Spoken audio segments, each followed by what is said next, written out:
Et bonjour les L1, donc voici un autre cours de chimie, cette fois-ci sur le pH des solutions aqueuses. Alors avant de voir la notion de pH, il faut qu'on parle d'une réaction qui se produit dans l'eau, même dans l'eau distillée, où il n'y a aucun ion, autre ion dissous. Et bien en fait, on a remarqué que deux molécules d'eau pouvaient réagir ensemble pour former un ion H3O+, qu'on a déjà vu, donc l'ion oxonium, et un ion HO-, qu'on appelle l'ion hydroxyde. Et alors pourquoi je vous parle de ça? Parce qu'en fait, on va voir que le caractère acide, basique ou neutre d'une solution dépend en fait de la concentration de ces deux ions dans la solution. Donc, voilà donc ce que je viens de vous afficher. En fait, on va voir qu'en fonction de la concentration en H3O+, et HO- dans la solution, ben celle-ci sera soit acide, soit basique, soit neutre. Alors comment ça se passe? En fait, lorsque la concentration en ion H3O+ est supérieure à la concentration en ion HO-, alors la solution est acide. A l'inverse, si la concentration en H3O+ est inférieure à la concentration en ion HO-, la solution est dite basique. Et enfin, si on a égalité entre les deux concentrations, donc en H3O+ et HO-, on parlera alors de solution neutre. Alors, on va voir maintenant un peu plus en détail la notion de pH et quel est le lien avec les ions, notamment les ions H3O+. Alors pour ça, il faut qu'on parle de ce qu'on appelle le produit ionique de l'eau. En fait, on s'est rendu compte que lorsqu'on multiplie la concentration en ion H3O+, par la concentration en ion HO- d'une solution, quelle qu'elle soit, on trouve toujours le même résultat, qui donne 1 fois 10 puissance moins 14.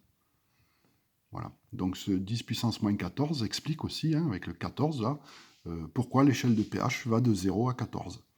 Alors on va voir ça un peu plus en détail. Pour ça, il y a une autre relation qui existe donc entre le pH d'une solution et sa concentration en ion H3O+. Alors cette relation la voici. Donc en fait, la concentration en ion H3O+ est égale à 10 puissance moins pH. C'est-à-dire, si vous avez une concentration en ion H3O+, qui est de 10 puissance moins 3 mol par litre, alors le pH est de 3.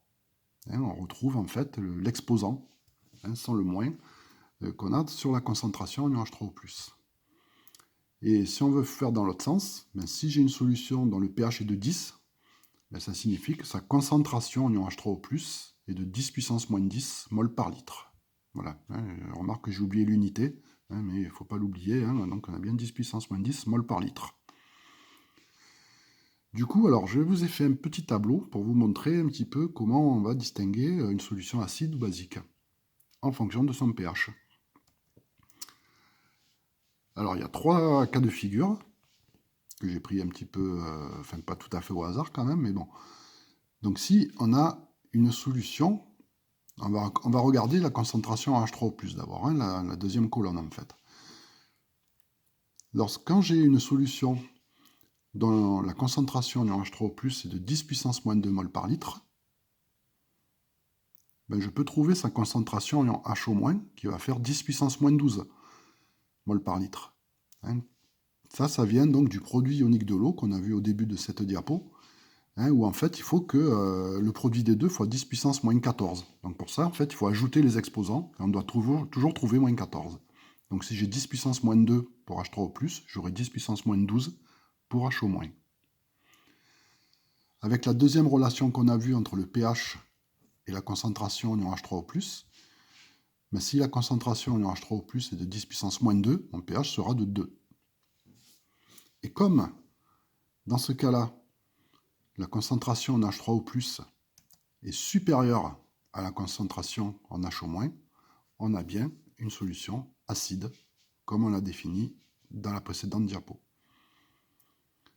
Dans le deuxième cas de figure, donc ma concentration en H3O+ est de 10 puissance moins 9, donc j'aurai une concentration en HO- de 10 puissance moins 5, pour que ça fasse au total 10 puissance moins 14.